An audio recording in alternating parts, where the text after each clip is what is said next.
महायुतीची आज पत्रकार परिषद पार पडली। भाजप प्रदेशाध्यक्ष रवींद्र चव्हाण, राष्ट्रवादी प्रदेशाध्यक्ष सुनील तटकरे आणि शिवसेनेचे राहुल शेवाळे यांनी महायुतीच्या अधिकृत उमेदवारांची नावे घोषित केली। यासोबत तिन्ही पक्षातील बंडखोरांना अर्ज मागे घेण्याच्या सूचनाही केल्या आहेत।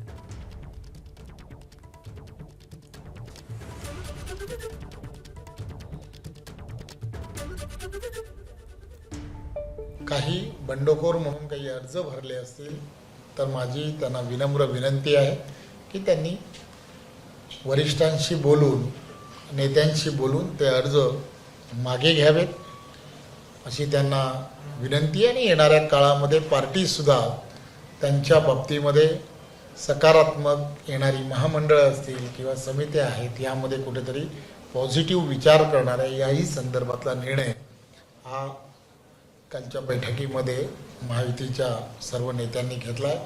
आपण एकच गोष्ट लक्षात घेतली पाहिजे आणि माझी मतदारांना सुद्धा विनंती आहे की त्या स्थानिक स्वराज्य संस्थांमध्ये आपल्या पहिल्या पसंतीचं जे मतदान आहे हे पहिल्या पसंतीचं मतदान त्या ठिकाणच्या असणाऱ्या महायुतीच्याच उमेदवाराला देणं हे पार्टीला आणि महायुतीला सुद्धा अपेक्षित आहे।